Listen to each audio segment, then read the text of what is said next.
Oh, Okay, so it is still OCD Awareness Week. I am here with Drew. Drew's going to answer some questions on OCD because before you met me, you didn't really know OCD. yeah, no, not And at all. then met this OCD girl. Yeah. And thought it'd be interesting maybe for people that have OCD and they're not in a relationship, or they're worried about how their OCD will affect a relationship. Or if you're watching this and you have a partner that has OCD and you don't really know what to do, how to help them, maybe this video could help you. Drew feels a bit uncomfortable. Always. So, before you met me, had you ever heard of OCD before? Yeah, but in the typical kind of silly way of like, oh, if you move that, I've got OCD, then move that, or then touch my stuff, and all these different ways. Like the kind of judgmental, stereotypical way of looking at things. But no, like, yeah, definitely not into the depth. Since So you've seen like Monica and Friends? And yeah, stuff. aye, sort of thing. Yeah, definitely. Yeah. You didn't know it could be severe? Not as severe as I've seen it. No, definitely not. But I guess not living with it, I would never have known. No. So it's definitely been a learning curve, but for the good, I guess. What's something you didn't know about OCD before you met me that you know now? It's very controlling. It's very a very clouded mindset of, you know, if you don't do this, you know, something very substantial, something very negative, or something along the lines of will happen. I really didn't understand that to the full extent.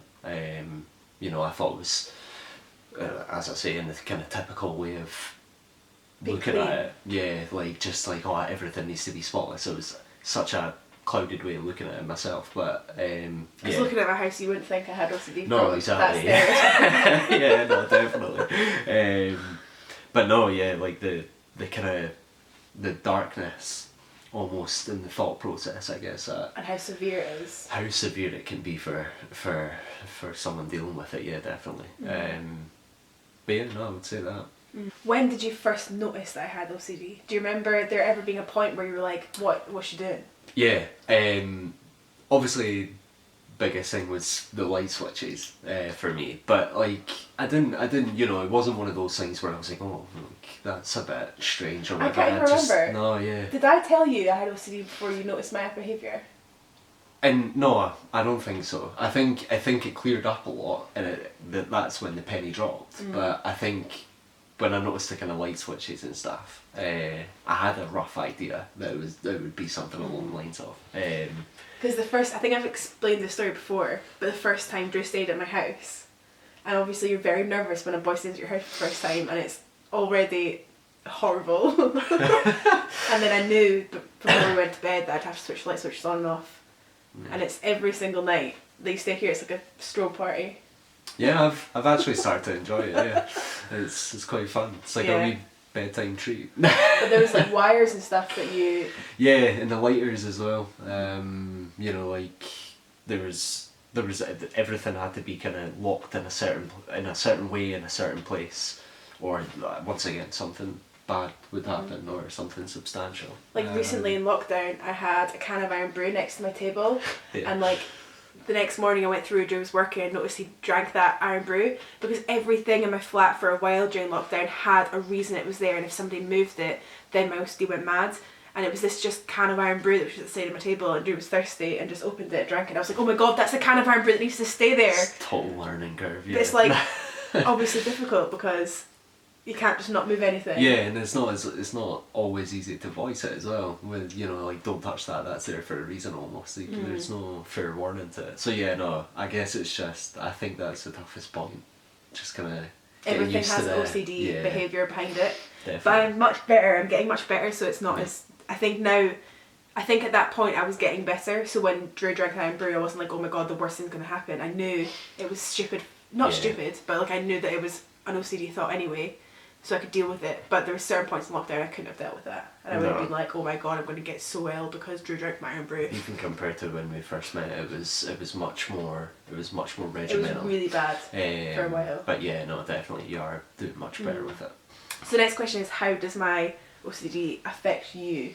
Yeah, so truthfully it doesn't. I think it catches me off guard at times, like with the story with that Iron Brew. You know, it'll catch me off guard if I don't quite know the whole purpose behind why that can's there, or why certain things are certain ways, or whatever it may be. But yeah, in terms of how it affects me in life, it really doesn't. It's more of an interest to me, because obviously I've never heard about it, I've never dealt with it. So when I kind of see you go through it, I want to understand it more. I want to kind of help you with it. So, and it is definitely an interesting illness, because it's like I've found it interesting experiencing it and being like, it's crazy how different people's brains cope with different things, and OCD is just something that my brain has come up with to cope with.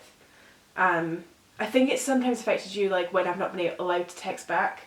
Yeah, well, no, yeah, that is true. Yeah, I think at the start of the relationship more so. Sometimes in lockdown as well. Yeah, and I think that's just down to lockdown, I guess. But yeah, at the start of the relationship it was quite bad, because once again there wasn't a full understanding from my part. So I think at first it was almost more like, oh, she doesn't want to talk to me, or blah blah blah. But then yeah, once we had those conversations and once we kind of voiced it a bit better to each other, it was definitely not a problem thereafter, because there was just a lack of understanding on my part.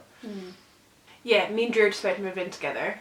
Maybe we're looking at like flats and stuff. Yeah, but I think then it will probably impact you maybe a bit more, because there might be things that, like, hopefully not, because my OCD is getting better and I'm keeping on telling myself that OCD isn't real and all these things. So I'm really hoping that like a new flat will help as well, and just there's no OCD actions in this flat, and that's what I'm hoping. But like, even just now we were just talking about dishes and how dishes have to be, like, I've got a phobia of 6, so dishes have to be unbelievably clean, and things like fridges have to be, like, I have to know, like, we'll not be eating anything that's out of the sell-by date, like, all that kind of stuff is going to be really, like... it's going to be, it's something that I think we're both going to have to kind of adapt to. And learn about, but that's just the same with every couple. They're always going to have something that... part of the process. Yeah.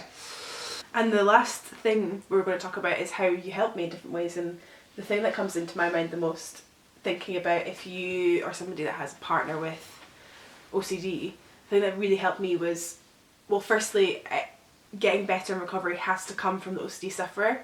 It can't be somebody else putting pressure on them and like, your OCD isn't real, and like being pissed off, because I imagine there maybe is times where you feel pissed off by it, because I've said in previous videos, when you have OCD you put your OCD before everybody else, and I always will put my OCD before other people, because it's so terrifying to me. But there was, when I started to get better, there was things that you could do that helped me, like when there was loads of tissues on the floor. Yeah. I remember there was once loads of tissues on the floor, right? And for ages my OCD was saying, like, you can't pick them up. If you pick them up you're going to get really ill, you're going to be in hospital. And I kept imagining myself in these horrible situations, and I said to Drew, every time I pick up a tissue, I want you to say to me, nothing bad's going to happen, you're not going to get sick from that. And that really helped me, but it had to come from me. But if you're somebody watching this that has a partner with OCD, you could suggest that to them. What if I remind you that your OCD isn't real, or I give you evidence that your OCD isn't real every time you have an OCD thought? Yeah. And it might be time consuming, because OCD thoughts happen every second of the day. Yeah, I think patience is definitely key. You need to be patient. You know, like I tend to break things down and kind of explain how the end goal that the OCD is kind of mentioning isn't possible due to the realistic side of things. Small tactics. But I mean, it differs for everyone, definitely. But I think when you're able, voicing it, it's definitely the first kind of step, and then patience after that is very, very key from, the other person in the partnership, in the relationship. And even if the person's OCD is really affecting you, because I know that in previous relationships I've had, it was more severe and it would really impact on the other person, and it was really difficult for them, and I understand why it was, because it was. But I think, talking about it, like, talk about the fact that don't berate the person. Don't make them feel like it's their fault, because it's not their fault. There's nothing they can do to help this. It's really, OCD is an illness that I just cannot explain how debilitating it is. But talking about the fact that, you know, you're finding it difficult too, and like talking about therapy, and just make the conversation a daily conversation. But just remember that there's nothing that person can do. OCD is really so difficult, but and Drew's met me quite late on in my OCD journey, so it's maybe not been as difficult for you. But no, I think I've got the easy side of things. Yeah, definitely. But still, I mean, I know how tough it is for you at times. So yeah, all you can do is just be patient. And learn about OCD maybe as well. Yeah, because it is actually really interesting. Yeah, anyway. It's just fascinating that a brain does that. Definitely. But yeah, hopefully this video helped a little bit for anybody that's suffering with OCD. Definitely don't not date because you've got OCD or anxiety, because it's just a part of you. It's not all the other parts of you. Drew's not with me because of OCD. You know, like, it's nothing to do with our relationship, and like Drew said, it's not impacted him much at all. And he's not bothered by it, and I'm sure any potential partners that you would like to be with won't be bothered by it either. So yeah, I hope this video helped a bit, and I'll see you later. Bye. Well done, Drew. I don't know. Can you not just take it like a screen, like a screen grab from? No, because they'll all be like, I try and do that. It's all like. Ah, yeah. It's probably mostly me, like.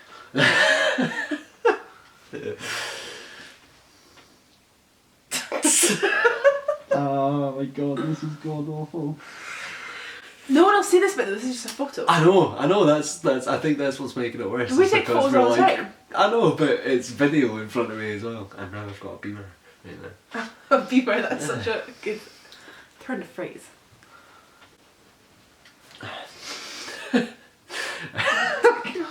Right. Okay. I'm back. Wait, should you be smiling for OCD Awareness Week? Yeah, like, hi! I don't know. Yeah, I'll just smile. We've done it loads, but... Okay.